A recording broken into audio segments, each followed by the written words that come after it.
65,000 सरकारी शाळा दत्तक योजनेच्या नावाखाली दिल्या भांडवलदारांच्या ताब्यात.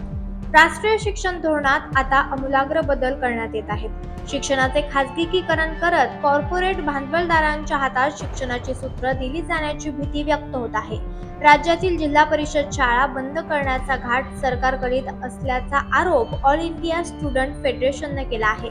खासगी शाळेत अमर्याद शुल्क आणि विविध प्रकारची लूट थांबवून सरकारी शाळा बळकट करण्याऐवजी त्यांना बंद करण्याचं काम सरकार करीत असल्याची चिंता व्यक्त होत असतानाच कमी पटसंख्येचे कारण दाखवून जिल्हा परिषद शाळा बंद करण्यात येत आहेत. शाळा बंदी आणि शाळा संकुल अशा संकल्पना मांडल्या जात आहेत.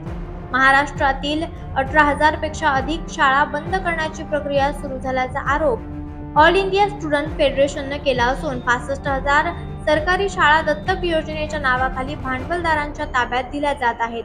यामध्ये सुमारे 2 लाख सर्वसामान्य गरीब विद्यार्थी शिक्षणापासून वंचित राहण्याची भीती आहे. जिल्हा परिषद शाळांसोबतच 419 ITI संस्था खासगी संस्थांना आणि मंदिर ट्रस्टला देण्याची योजना आखण्यात आल्याचा आरोप ऑल इंडिया स्टुडंट फेडरेशनने केला आहे.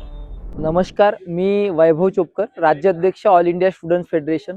सर्वप्रथम आपल्याला मी सांगू इच्छितो की महाराष्ट्रातील 18,000 शाळा बंद करण्याचा शासनाने निर्णय घेतलेला आहे आणि या निर्णयाला विरोध झाल्यानंतर त्यांनी तो मागे घेतला होता.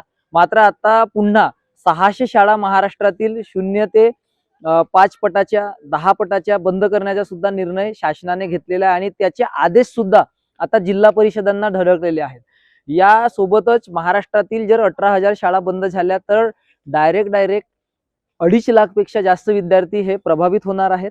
यासोबतच आता जे काही शाळा महाराष्ट्र शासनाने बंद केल्या, मर्ज केल्या, ज्यांना शासन स्कूल मर्जर म्हणतो, त्या मर्जरमुळे महाराष्ट्रातील 15,000 विद्यार्थिनी ह्या शिक्षणाच्या प्रवाहापासून बाहेर फेकल्या गेल्या आणि एवढी मोठी संख्या या ठिकाणी आहे.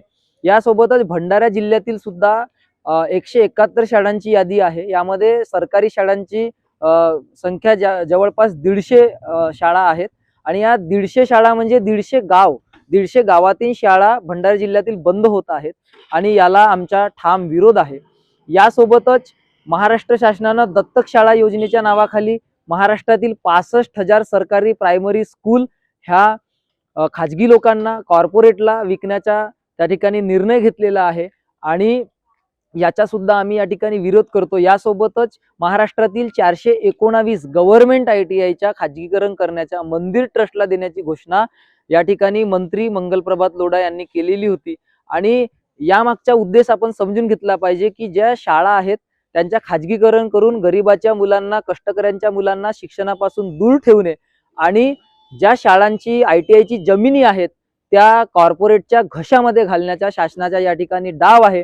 तरी या शिक्षणाच्या खाजगीकरणाच्या, बाजारीकरणाच्या, व्यापारीकरणाच्या, मराठी शाळा बंद पाडण्याच्या शासनाच्या या धोरणाचा आम्ही या ठिकाणी निषेध व्यक्त करतो.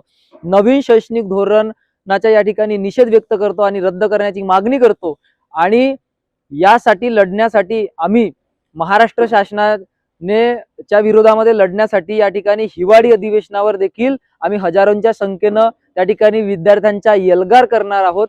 हे सुद्धा मला या माध्यमातून सांगायचे आहे. धन्यवाद. लोकनायक न्यूज.